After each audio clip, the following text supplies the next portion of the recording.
Максим Горький атындағы мемлекеттік академиялық орыс драма театрының қоржыны тағы бір туындымен толықты. 116 маусымын жемісті бастаған өнер ұжымы осымен 5-ші премьераның тұсауын кесті. Анна Каренина көрермен назарына ұсынылған спектакль осылай аталды. Бұл Лев Толстойдың роман желісі бойынша жазылған.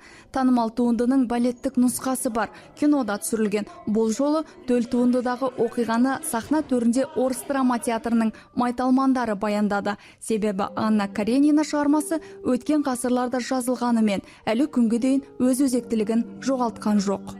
Тогда театр предложил Анну Каренину. Театр ұжымы Анна Каренинаны сахнаға алып шығуды ұсынды. Мен алғашында көп ойландым. Бұл туынды әдеби, дегенмен көрерменге түсінікті болу үшін өңдедік, өзгерттік. Спектакльде өмірге өкпелі жанның жан дүниесі суреттеледі. Ғашықтық сезімнің отын сезінбеген, өмірді сүймейтін Аннаның бойында жағымсыз мінездер қалыптаса бастайды. Өшпенділік өрши түседі, айналасындағы адамдарға деген өкпе реніш артады. Осылайша спектакль соңы трагедиямен аяқталады.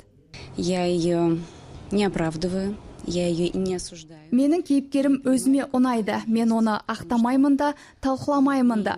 Тек оның бойындағы қасиеттер әрбір адамның бойынан табылатыны сөзсіз. Анна жақсы адам, бірақ бақытсыз. Өмір қандай, ол солай қабылдайды. Өте адал жан, бірақ ол әлсіз болды. Өмірдің кейбір өткелдеріне шыдай алмады. Сынды, қиындыққа беріле салды. Әрбір жаңа қойылым әртістер үшін де үлкен жауапкершілік, себебі әрбір сахналық образ өнер иесінің тәжірибесін арттырады.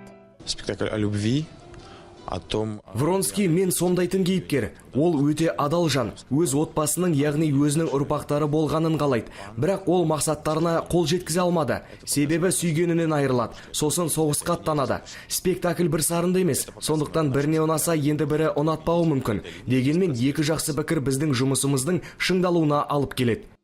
Драмалық туынды бүгінгі күннің өзекті мәселелерін қаузайды. Өмірдегі өкпе реніш те, жауапсыз махаббат та осы спектакльде суреттелген. Камила Маулен, Мәдениетке саяхат, Астана.